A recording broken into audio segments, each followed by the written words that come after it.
versus just a disagreement, you just kind of walk away and just kind of keep that knowledge to yourself. But I commend those that are strong enough to really just follow their convictions and say, hey, you know what? That's something I choose not to do. It's okay if you choose to do it, knock yourself out one day. I hope you learn and decide that you no longer have a taste for that.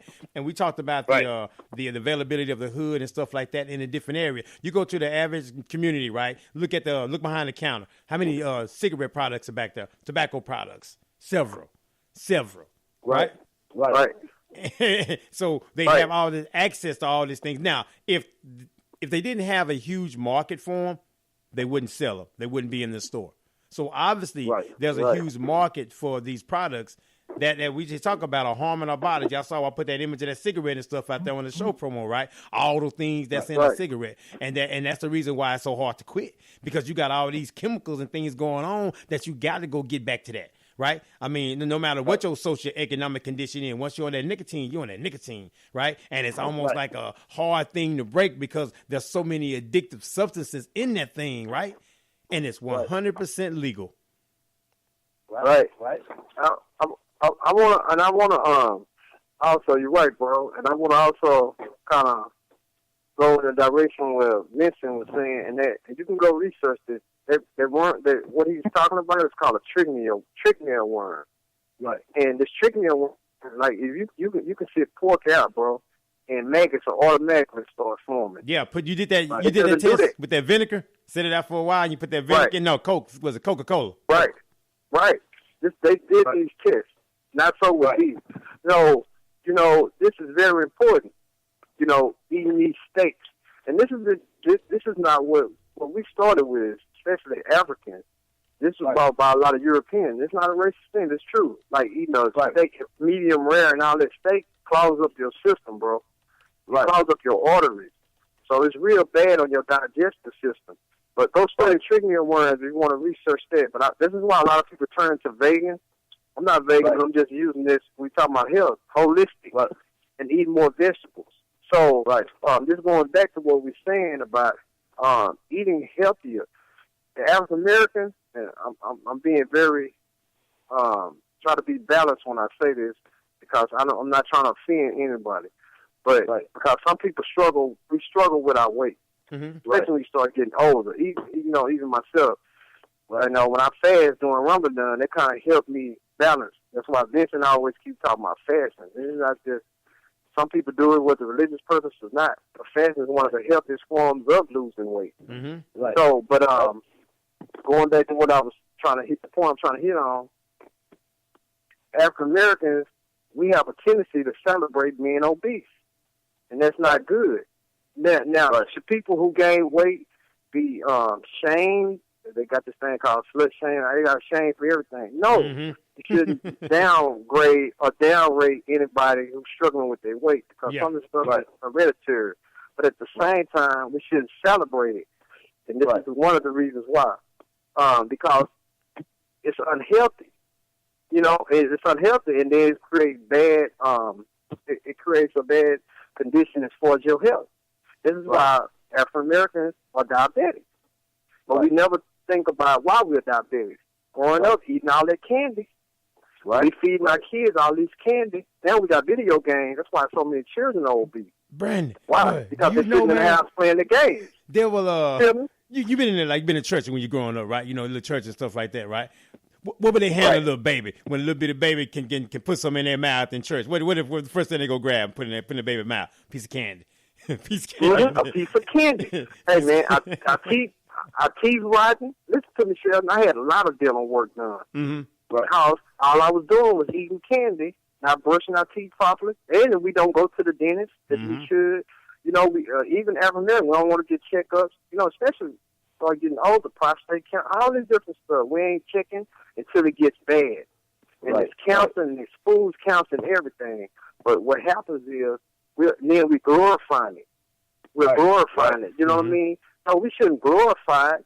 I'll tell you what, no matter if every sister, every brother's built different, you gain some weight, even when you trim up or you're doing a little exercise, you're going to feel better about yourself.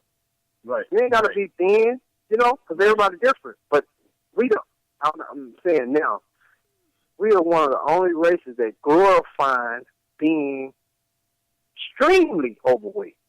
Right. But some sisters look good, big bone. That's not what I'm saying. But I'm saying we glorify it, bro. Right. We glorify it. Hey, I'm just big bone or whatever. You know what I mean? Right. But we killing ourselves. But you have a hard time, man. There's a white guy. Now, switching this subject. Man, I work at A&M. Bro, he can't even tie his shoes like regular. Yeah. I'm saying he got to kick his feet up. Like, he got to do a run start to kick his feet up on the stool to tie his shoe, bro. Oh, it's terrible. Right. It's not good. You see what I'm saying? Out of breath, too. Mm-hmm. Just for doing it. Mm-hmm. So, drinking water. A dietitian told me, bro, I say, what is one of the things you think that's really good, or, some tips? She said, drink water and walk. How many times do you see us walk? We driving cars everywhere. Mm-hmm. We don't never park that car. You know what I'm saying? All the time, drive. Man. Just walk up the street, bro. You ain't got to do the whole lot, but walk a little bit. Just be active. You have to be active. Put them sodas down. Quit drinking all them sodas. Yeah. Hey, man, I just drink so much soda, bro. My back was hurting. That's why I'm talking about myself. I'm transparent with this. Yeah. Oh, back hurt. You don't even know why. Man, why my back hurt? You drinking sodas for everything. Mm-hmm. Right? Yeah, man. Yeah, that's the truth. That's very true, man. Yeah, I mean, I totally feel man. Because again, though, you can say those things also because that's what you actually done, and that's exactly what you've lived, and so you're a living testimony to those things that you've done. So, and it's important that you feel pain, and you don't want nobody else to feel no pain. You know what I mean? So therefore, you definitely gonna tell somebody, hey, man, that's not a route you particularly want to take because it didn't feel good.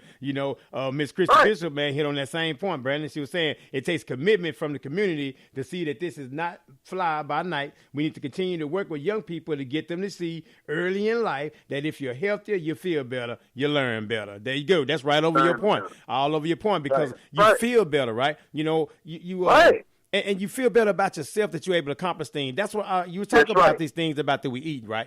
I think also, though, man, because we talked about mental stuff last week, I also think that physical and the stuff that we put in our body has a lot to do with mentally what we think about ourselves, right? Because if you look at yourself and say, I love myself, I'm going to pick up a salad. I'm not going to pick up a greasy hamburger. I'm going to make sure that I do the things I know. I make sure I'm going to walk. I'm going to exercise because I love myself. We say we love ourselves, but then if we start channeling and started really taking notice of some of the stuff that we eat, can we say that we love ourselves by some of the things we put in our body, right? Because I'm sorry, go ahead.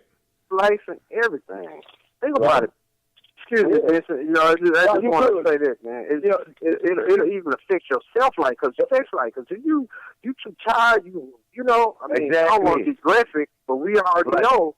Right. You can't handle your business because you huffing and puffing, bro, and you too much, and you got too much weight on that woman. I'm speaking of men now. Right. Hey, Brandon. What's that about? I know the sisters don't feel down there, bro. See, I ain't saying about the sisters. I said, I said the brother. I was saying the brother talking about, You up there huffing and puffing, bro? Hey, boy, big boy. Hey, you like that, baby? No.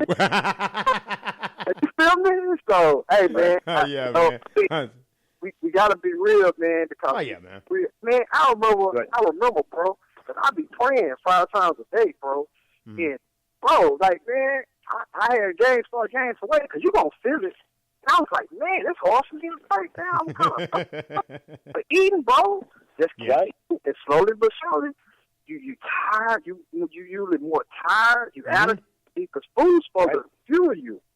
The right kind of fuel, right? You can put diesel in the car that take unleaded, and guess what? It ain't gonna run. Exactly. Hey, man, I got a 9-year-old daughter I got to chase around. Y'all seen the video? Right. I saw you chasing this weekend. I got to run behind her. Right. You know what I'm saying? I can't be out there getting super tired.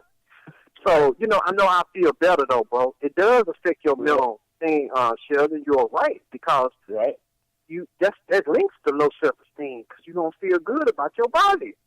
Right. You don't feel good how you look in your clothes. Yes. Ben, my bad. Well, no, you good, bro. Good points. Because I'm like this, man. I've always been on the slim side, and growing up, I was called skinny. I had a homeboy used to call me POTUS. I was so skinny, like being POTUS. Like we call somebody skinny. Yeah. He used to call me POTUS, like for real, and I had a problem with it. But as you know, when I got incarcerated, man, and I started learning and started eating right and fasting, and I've got the full understanding of why fashion was prescribed it's like it's a prescription for the human body. Everything, mind, body, and soul, because all three of them plays into each other. And it goes back to what y'all saying there, how you feel being comfortable in your own skin. Because along with that, a person staying healthy, not only is a duty to itself, it's a duty to its creator and his mate. You know what I mean? Because when you refuse to do what you're supposed to do, you're robbing milk. You're robbing your kids. Right. You can't be out there actually playing football and basketball with your kids. You can't even with your old lady like you want to because you're out of breath.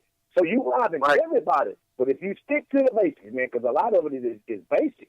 If you stick to the basics and do the thing that's prescribed for you to do, most of the time, man, you won't have no problems. A lot of these problems we bring them on ourselves because, you know, we have that mentality, or we want to do it how we want to do it, you know, and that ain't the case.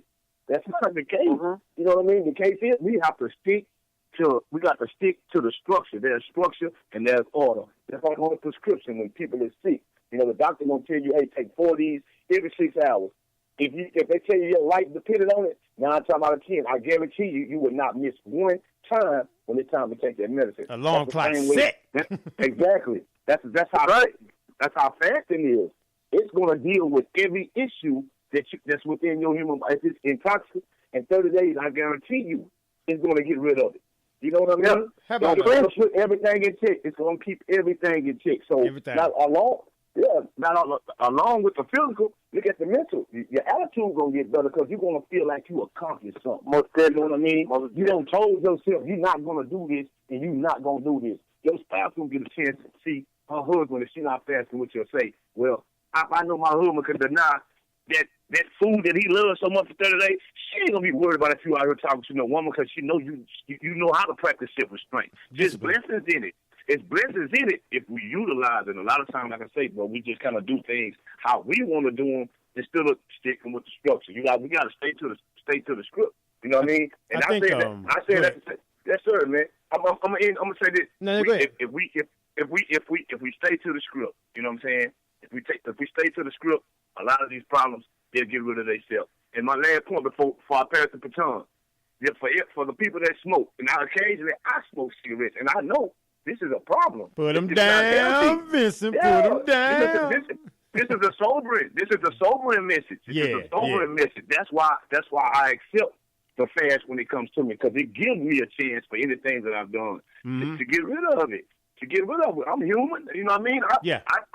I'm subject to the same things that everybody else is. But remember, the first time you hit a cigarette or the first time you hit a blunt, boom, your body automatically rejected it. Your lungs went to screaming, you went to coughing, snot blowing out your nose and everything. I don't mean to be so graphic, but your body was telling you whatever that you just did, it don't belong there.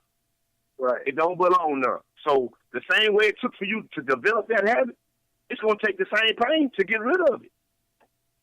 And we have to be mindful of that. Yes, sir, most definitely. I'm going to pass the baton now. Since we love challenges, I think a lot. I see a lot of challenges out here, like on social media all the time, right? Let's do a challenge for our listeners. Listeners, I would like for you guys to challenge those people within your inner circle. Health food challenge. Every time you ask them where did they go for lunch, and they say they pick up something that is deemed unhealthy, right? You can, this is if they have made a commitment to eating better, right?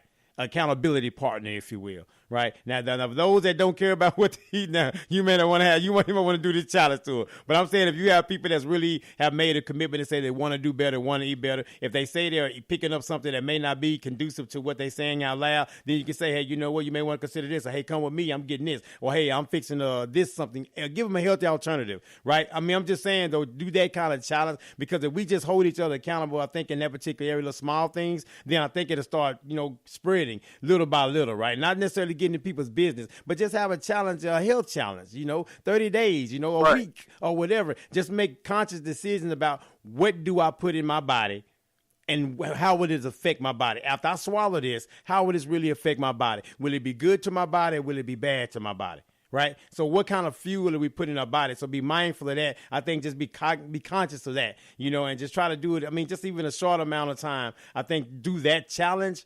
You know, and I think as we start looking at others and ourselves, it'll help us be on point, right? Because I can't say, hey, Brandon, you know, did you eat healthy today? And I'm like, what you eat, man? Right, Well, I ate 7 2-pieces. You know what I'm saying? So it has to be pretty much has to be balanced on it. But I just would encourage us to